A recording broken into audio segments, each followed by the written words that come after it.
Chers amis, nous avons le plaisir de vous présenter notre 8e émission du français en couleur. Nous allons commencer l'unité 2, le club des gourmands. ودلوقتي في هذه الحلقة هنبدأ الوحدة الثانية نادي عشاق الأكل كاسم جميل. Voyons ensemble. On va parler des aliments et des boissons. Le pronom personnel « en » et on va apprendre à exprimer des quantités. Allons-y. On va parler des aliments et des boissons. Le pronom personnel « en », on va apprendre à exprimer des quantités. يعني نعبر عن الكميات. Et aussi à savoir faire des achats. وكمان هنتعلم كيفية التصرف داخل أجنحة السوبر ماركت، كذلك كيفية التسوق. De se repérer dans les rayons du supermarché. كمان هنتعلم التحدث عن الأغذية والمشروبات وهي des aliments et des boissons. دائما نبدأ الوحدة الأولى بوثيقة الكتاب المدرسي. وسوف نتعرف أولا على شخصيات الوثيقة هم سيريل، جولي et la vendeuse. La vendeuse هي البائعة.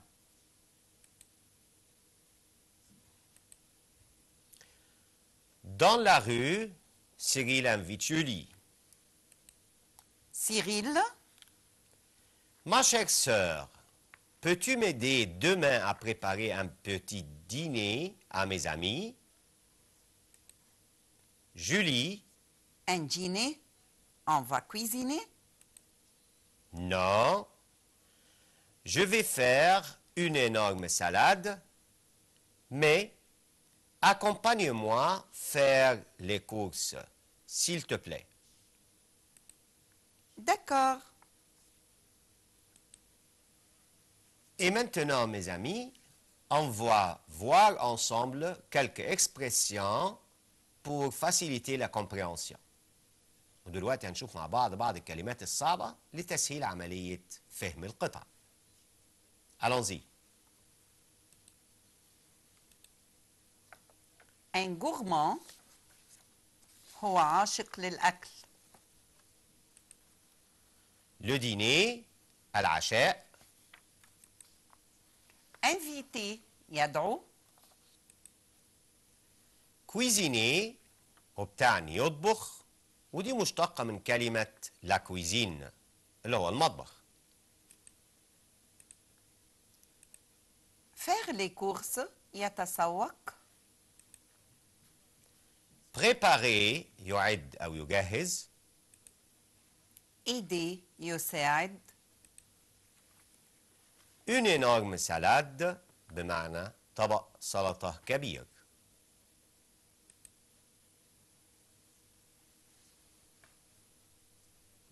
Et maintenant, mes chers amis, avec les questions.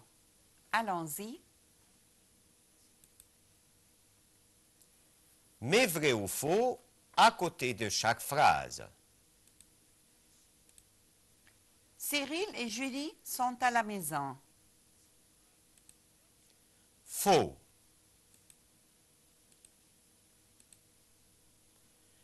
Cyril invite ses amis à dîner. Vrai. Cyril demande l'aide de Julie. Vrai. Cyril invite ses amis ce soir. Faux.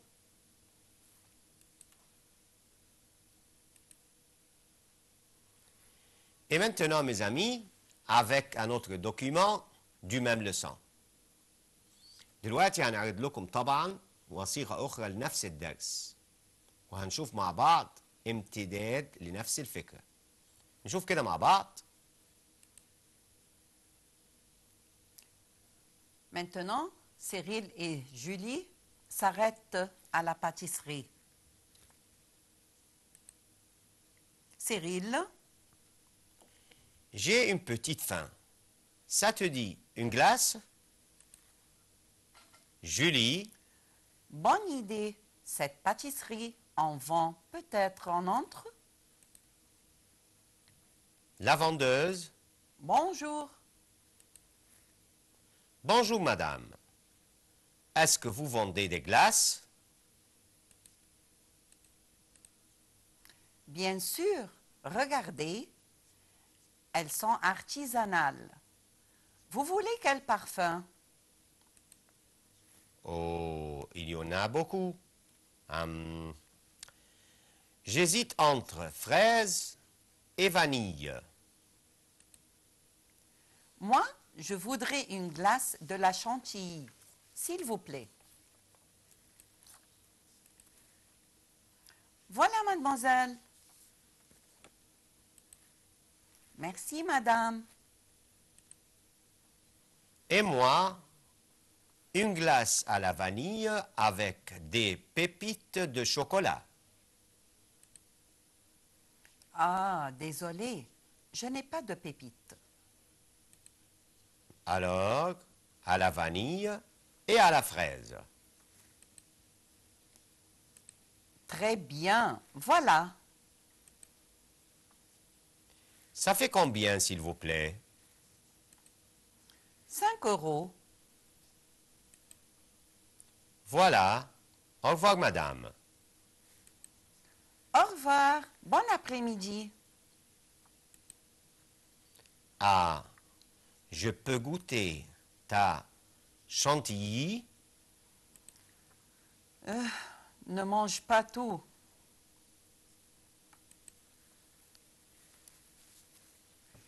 Et maintenant, mes chers amis, avec un lexique de mots concernant les boissons, les achats, les aliments, voyons ensemble.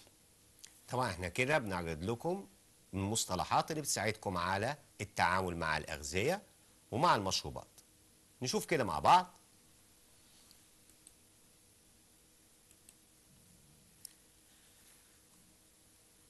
هذه هي الأماكن التي يمكن أن نذهب إليها للشراء، وطبعا أولها هنشوف اللي هو لو سوبر مارشي اللي هو السوبر ماركت. إيه كمان مدام إيناس؟ عندنا كمان لو مارشي اللي هو السوق. في كمان لا باتيسري محل الحلويات. وأكيد ليبيسري اللي هي البقالة. طيب هنشوف مع بعض دلوقتي حاجة تانية. لي بيرسوناج وهي الأشخاص. أول شخص بنقابله ان فوندور وهو البائع، وبالتالي برضو هنشوف une vendeuse وهي البائعة. أيضا un pâtissier الحلواني و une pâtissière اللي هو مؤنث الحلواني.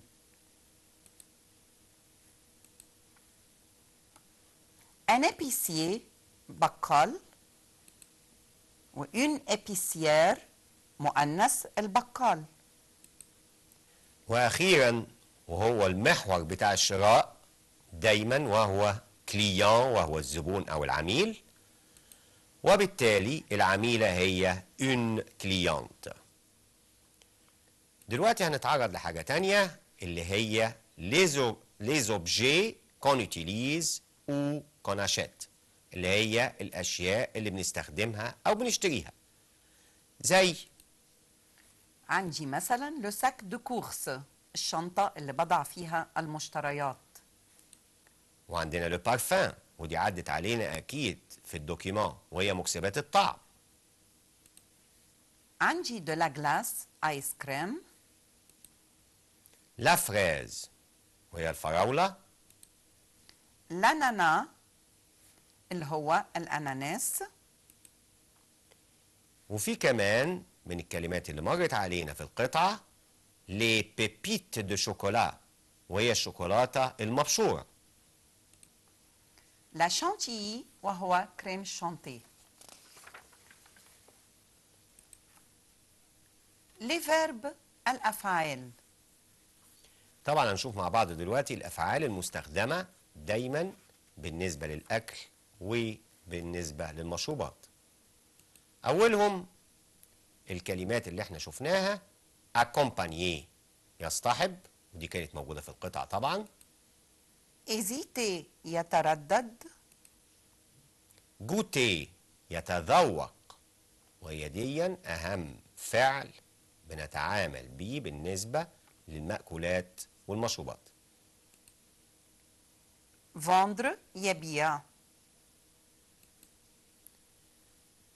ودلوقتي هنعرض بعض التعبيرات les expressions، طبعا دي مرت علينا.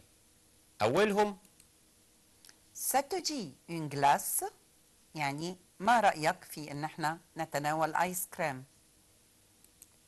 وفي عندنا كمان j'ai une petite faim، يعني أنا جوعان إلى حد ما. elles sont artisanales بمعنى إنها مصنوعة بمهارة. وأخيرا ça fait combien، ودي بتبقى ساعة الحساب لأن هي بمعنى كم يتكلف هذا عشان الثمن اللي هندفعه. Et maintenant, avec les questions. Choisis la bonne réponse. Cyril et Julie sont dans Une librairie, une pâtisserie, un café. Cyril et Julie sont dans une pâtisserie. À la pâtisserie, il y a Une vendeuse, un vendeur, deux vendeurs. à la pâtisserie, il y a une vendeuse. Cyril et Julie achètent Des fruits, des gâteaux, de la glace. Cyril et Julie achètent de la glace.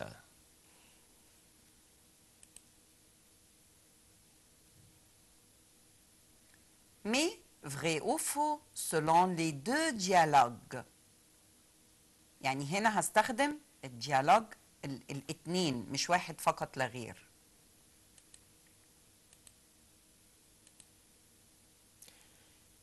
Cyril demande l'aide de sa mère pour préparer le dîner.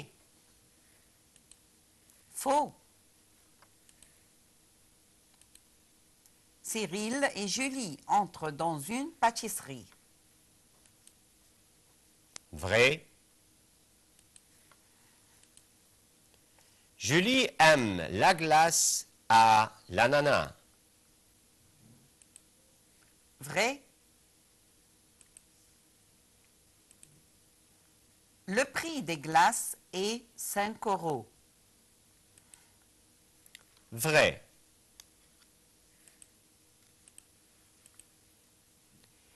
Il mange les glaces à la pâtisserie. Faux. Cyril veut goûter la glace de Julie. Vrai.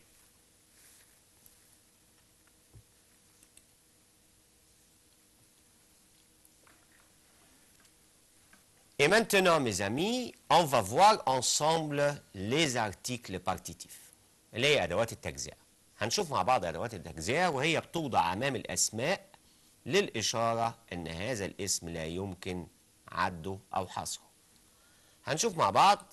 طبعا أدوات التجزئة بتتكون من du, de la, de l'apostrophe et des. طيب نبص كده مع بعض. Les articles partitifs du بتسبق اسم مفرد مذكر مبدوء بحرف ساكن. Exemple. du riz. بالنسبة لدولا فهي تسبق اسم مفرد مؤنث مبدوء بحرف ساكن. Exemple. De la salade. أما الدو الأبوستروف فهي تسبق اسم مفرد بنوعيه مبدوء بحرف متحرك. Exemple. De l'eau. وأخيرا طبعا دي وهي تسبق اسم جمع بنوعيه. Exemple. Des fruits.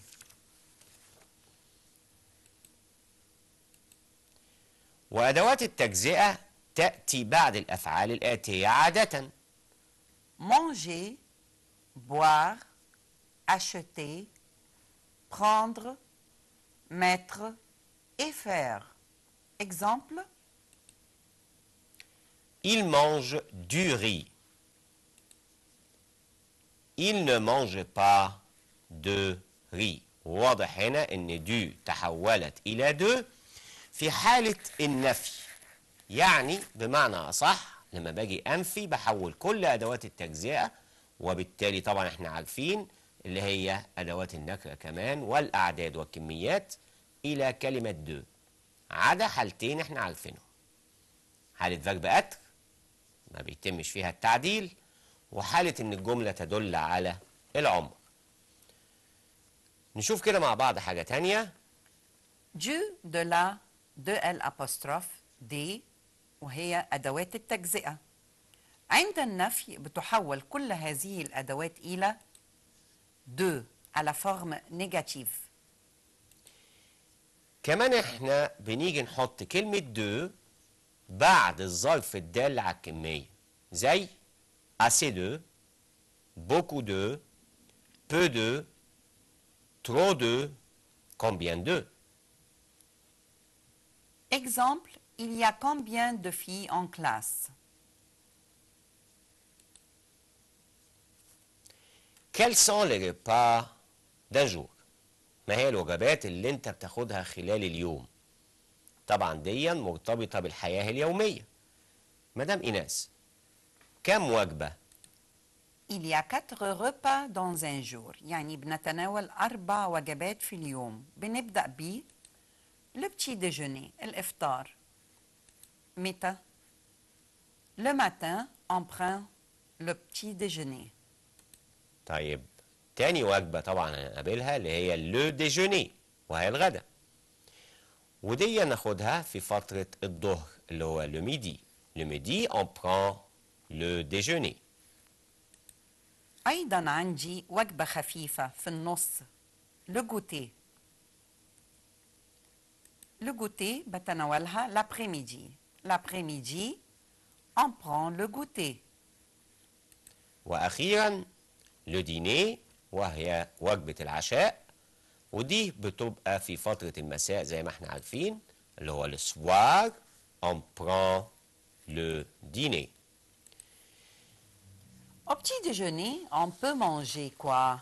On peut manger du fromage اللي هي الجبن، des œufs وهو البيض، de la confiture المربى، وأخيرا et à la fin du pain وهو الخبز. Et aussi on peut boire un café, قهوة, un thé ou un jus, شاي أو عصير.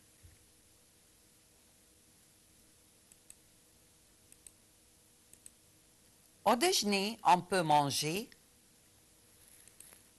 de la viande, اللحمة, du poulet, فراخ, des poissons, سمك, des légumes, خضروات, du riz ou de la pâte, أرز أو مكرونة.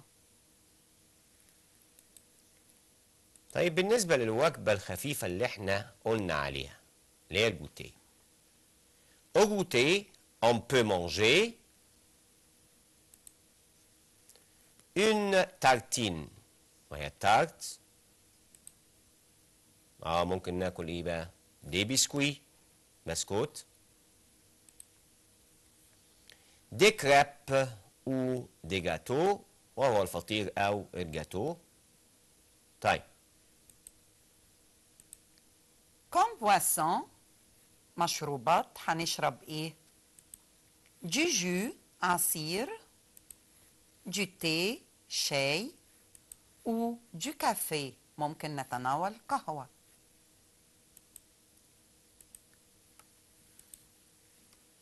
au dîner وهو العشاء زي ما احنا عارفين. هنعمل ايه في الدينيه؟ هناكل ايه؟ au dîner on peut manger des céréales. céréales بمعنى النشويات avec du lait اللي هو باللبن. ولو ليه مذكر طبعا زي ما احنا عارفين في اللغة الفرنسية.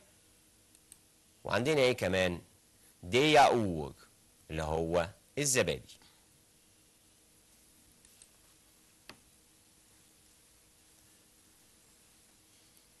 Et maintenant, Monsieur Victor, mes chers amis, ce sont les situations. Voyons ensemble.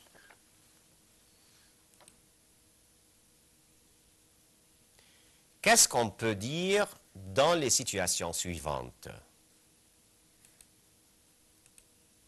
Tu demandes à un copain ce qu'il aime comme produit sucré. J'aime le chocolat. J'adore les gâteaux. J'aime beaucoup les glaces. يعني كل جملة هي إجابة مش بختار.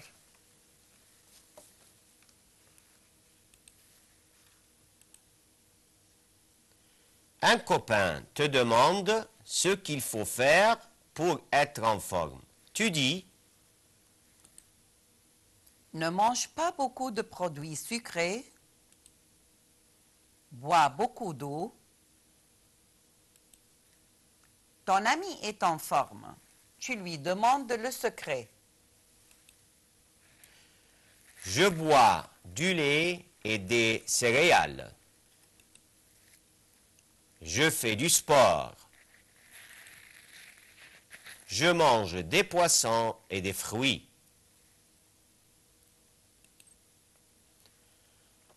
ودلوقتي هنعرض برضو مجموعة من الأسئلة الخاصة بالمواقف بس بشكل آخر. Quand est-ce qu'on peut dire les situations suivantes? On dit ce sont des produits céréales quand On parle des pâtes. On mange du riz. On achète des maïs.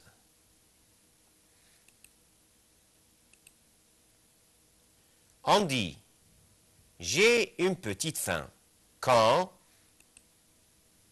on achète des biscuits, on mange une glace, on prend un croissant. On dit bon appétit quand on prend un repas. on est dans un restaurant. On est à table. On dit l'addition quand وطبعا l'addition هنا الحساب ده وقت ما بنحاسب. Quand On demande l'addition.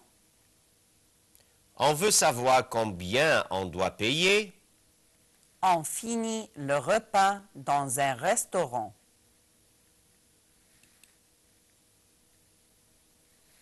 Réponds à ce SMS. Tu prends le petit déjeuner où et avec qui? Qu'est-ce que tu prends comme boisson? Je le prends à la maison avec ma famille. Je bois un jus d'orange.